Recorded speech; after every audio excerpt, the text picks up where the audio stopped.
Hello, I'm Peter Alden with the Thoreau Society and the shop at Walden.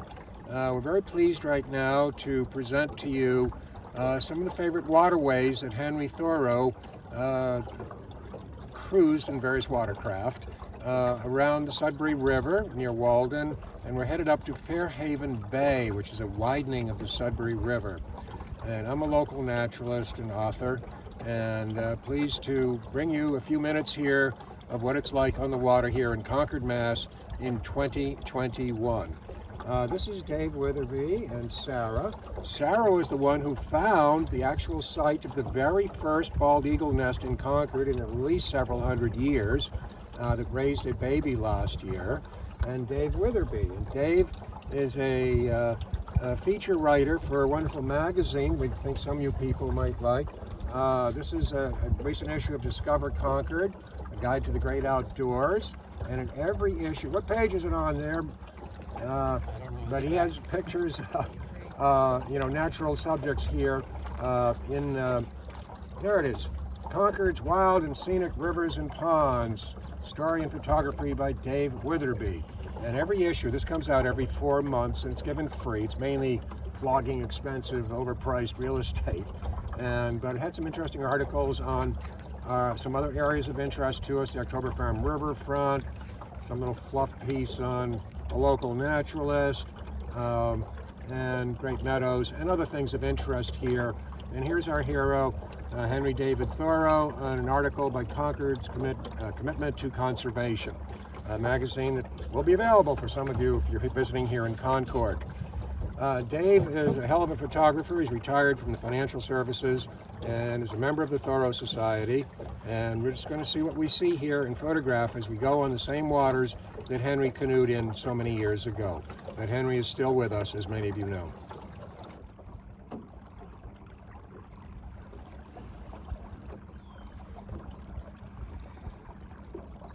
So now we're going along the edges of the Concord Land Conservation Trust edge of Walden Woods. So this is called the Wright Woods with a W after a family that donated this to the Concord Land Conservation Trust.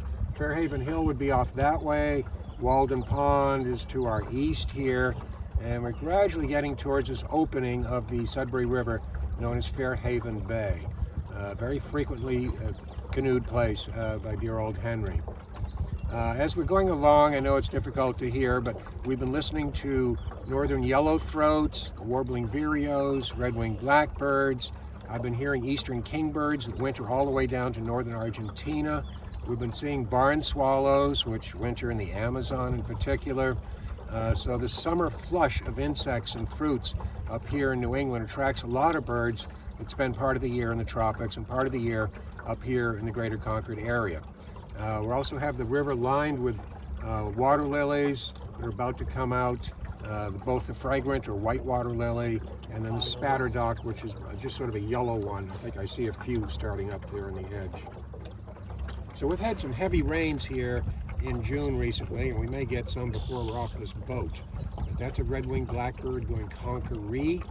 That's sitting in a little shrub in line with that willow, with the red and the yellow showing on the shoulder. The sign of spring. In Henry's day, it was bluebirds and robins coming back from the south with the sign of spring. But now the robins and bluebirds winter here by the thousands, so to speak, in Concord.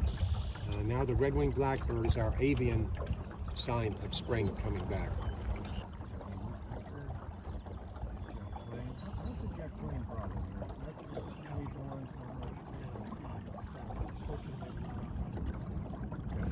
This Fairhaven Bay was once a kettle hole, which was formed as and at the same time as Walden Pond. It's when a big chunk of ice, when I say a big chunk of ice, it might be almost a mile deep and very heavy, and it makes an indentation because of its pure weight, and so it lowers and makes a pond.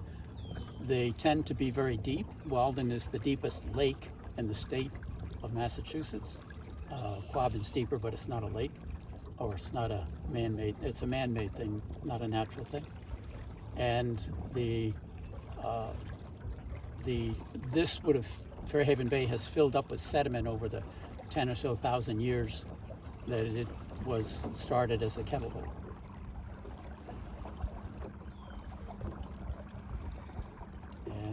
but you can see on the shores some of the steep banks that a kettle hole will have, and it's not so visible right now with all these trees, but it is visible over here on your east side, and there's a Lee's Cliff on the other side, which we're going to go over by.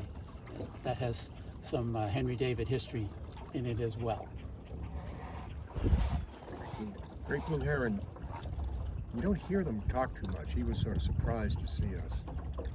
That is a boathouse sort of near the site where Henry would have had his canoe moored, so to speak, there, and a little path about a little less than a mile over to Walden Pond.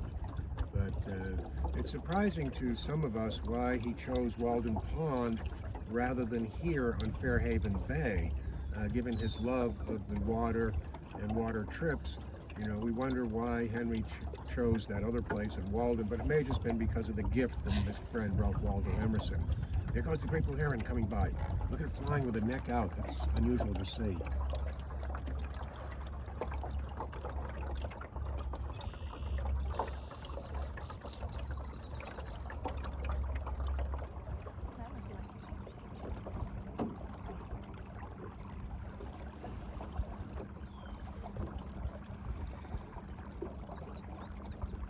The eagle's flying now. Okay, here the eagle's flying. It left the perch, and it's probably going to fly right to the nest. And it's molting. Look how ratty the wings look. It's already molting some feathers for next fall. And it's probably going to fly right next to where the nest is. And there's a grackle chasing it, as to be expected. And then he's going to fly. Okay. Okay, so it's perching in the tree next to the house who owns this property. There's a great blue heron flying by, almost the same size as the eagle. That's a young one, no white crown, so that's last year's baby.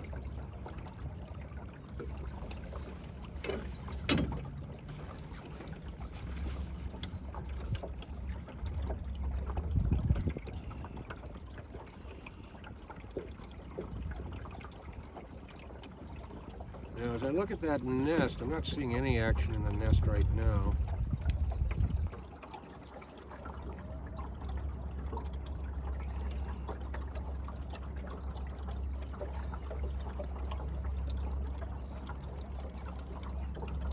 And I don't see the eagle adult. I took my eye off it, and I don't know if it took off. No, it's still there. Is it still there somewhere? Still in the same tree. Oh, I see, way up high. Boy, that is so nice. When I started bird watching in the 1950s, you know, when DDT was everywhere, seeing a bald eagle was really unusual. I mean, I think I was up in Lake Winnipesaukee to see my first one. You just wouldn't see them around here.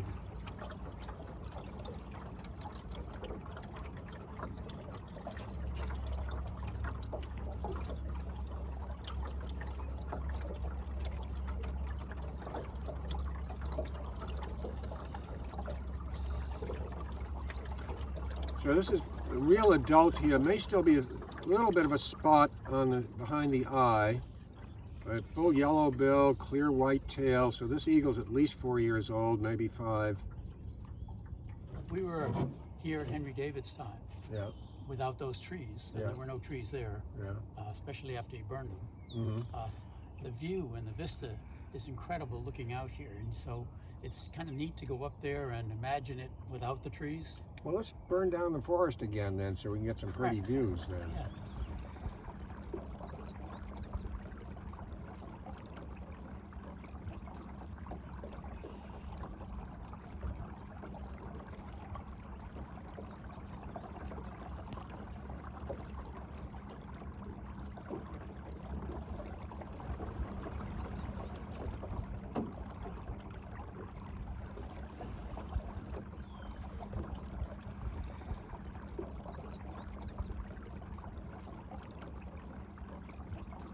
All right, so that beautiful little boathouse that we've been looking at, up on the hill behind that was the home of the Wright family with a W, who gave all this big chunk of Walden Woods to the Concord Land Conservation Trust.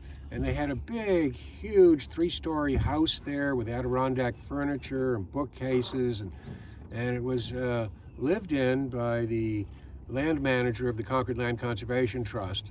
And eventually things changed, and the place was vacant for a few years, and the Land Trust was hoping to get one of the universities in Greater Boston, you know, nearby Brandeis or maybe BU or Harvard, to lease the place on a year-to-year basis, and it would have been a wonderful place for all sorts of studies.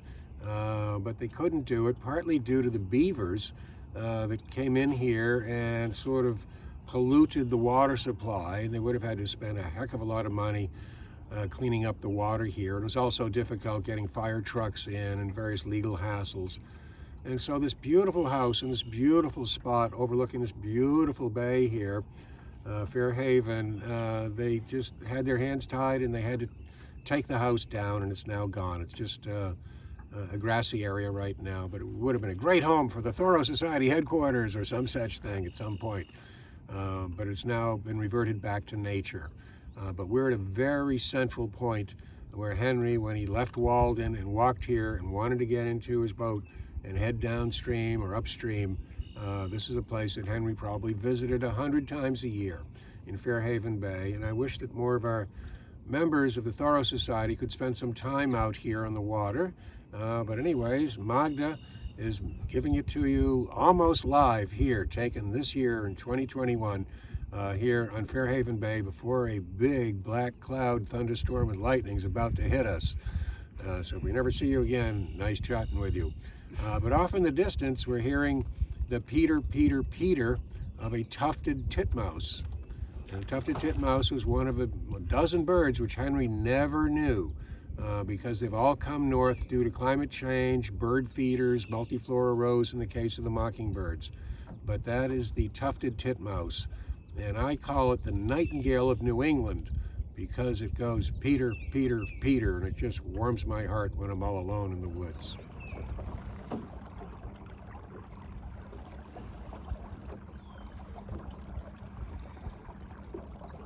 Something swimming in the middle of the river. I think it's a beaver.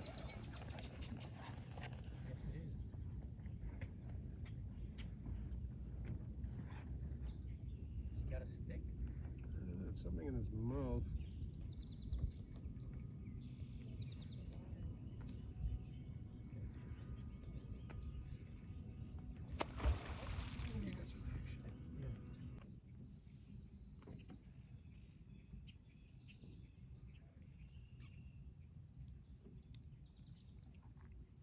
He's gonna crash.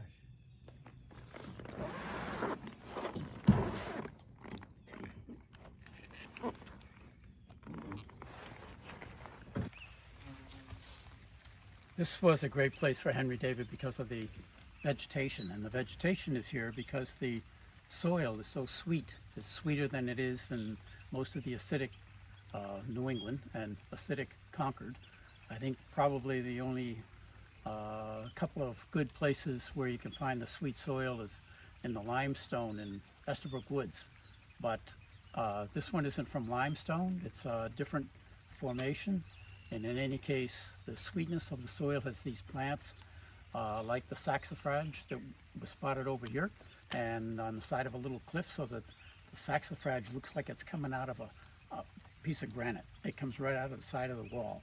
I don't know how the roots get in there. I don't know how they do it, but it's interesting. So the place had a lot of good plants like that, and Henry David and Eaton and others would come here and like to investigate them and write them up. So for that reason, he came here fairly often, I believe. And of course, it's on the river, and it's sticking out on the river so that it's got beautiful vistas. It's a nice elevation off the river, and no one liked rivers more than Henry David.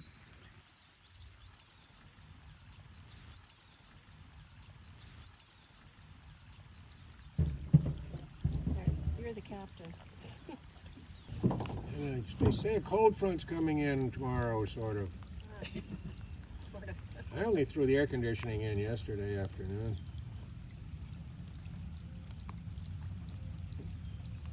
Morning doves singing. Blue jay. Well, folks, we hope you've enjoyed this little glimpse of Fairhaven Bay, the Sudbury River, with our excellent local guides who are members of the Thoreau Society. And thank you, Magda, for joining us. We're so pleased to see the bald eagles are still here. I'm glad we were able to get some pictures of them. And the great blue herons have returned to Concord to breed. And it's been a very nice, cool afternoon, actually. We actually love the rain here. But we are again on the Sudbury River after visiting Fairhaven Bay on the north-flowing Sudbury River. And there goes a tree swallow flying by. All right. But anyways, thank you all for joining us, and thank you, Magda, for putting up with us here this afternoon on the Sudbury River in Fairhaven Bay on behalf of the annual gathering of the Thoreau Society in 2021. Thank you all for watching.